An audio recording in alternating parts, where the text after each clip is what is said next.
ಮುಂದೆ ಪಟು ಬಾಗಿ ತುಟಿ ಬಿಸಿಕದ ತಟ್ಟನ ಮಾತನಾಡಿಸುವ ಕುಟಿಲ ಮತಿಯತದೆ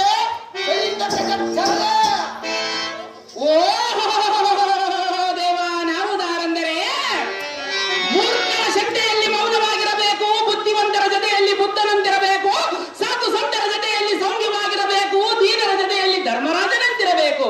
ಹೀಗೆ ಮಿಂಚಿ ಮರೆಯಾಗಿ ಹೋದ ಕರ್ನಾಟಕದ ರತ್ನ ಪುನೀತ ರಾಜಕುಮಾರನಂತಹ ಮನೆಗೊಬ್ಬ ಮಗನಿರಬೇಕು. ಇಂಥ ನೀತಿ ಮಾತುಗಳನ್ನು ತಿಳಿಸುವಂತ ಎನ್ನೆಗೆ ಗುರುವಾದ ಬಾಗನಟ್ಟಿಯ ತಬಲಾ ಮಾಸ್ಟರ್ ನಾಗೇಶಪ್ಪನವರಂತಹ ಗುರುವಿರಬೇಕು.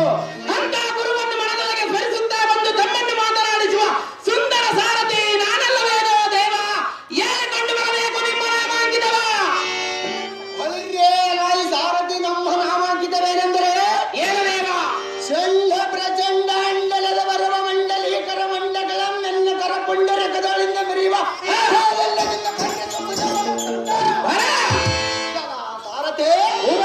ಸಾರಥಿನಂತೆ ಕುಟಿ ಕುಟಿಸಿ ಮಸ್ವಹಾಗ್ನಾಸಿಗಾಗ್ರದೋಳ ಬೋರ್ಗರಿಯುತ್ತಾ ತಗ್ತಗಳನ್ನು ಕರಗ್ರದೋಳ ತೋರ್ಗಡಿಯ ಕುರುಗರಿಗೆ ಒಳಗೆ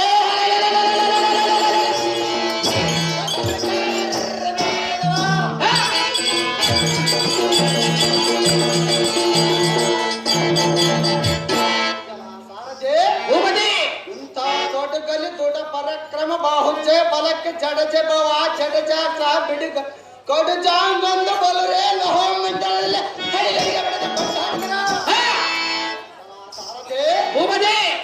ಕಾಲ್ಹಾರಿಯವಳ ಶೀಲ ಪ್ರಭಾವದಿಂದ ಕಾಲ ಭೈರವರ ರೂಪಂ ಪಡೆದ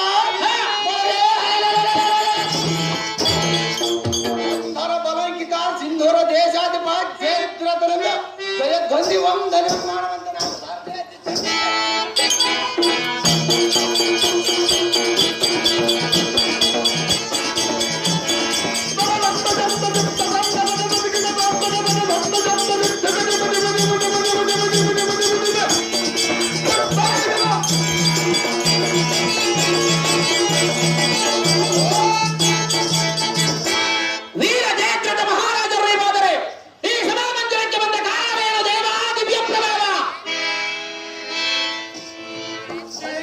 ಸಂಭ್ರಮಾನ್ಯತನಾದ ಕುಂಭನೇ ಪದೇ ಕೌರವೇಂದ್ರ ಸಭಾಮಂದಿರಕ್ಕೆ ಬಂದ ಕಾರಣವೆಂದು ಬಲ ಸಮುದ್ರ ನಿಧಿಯಂತೆ ದತ್ತ ನಿರ್ವಿದ್ಯದೊಳ ಪ್ರಸಿದ್ಧನಾದ ಕೌರ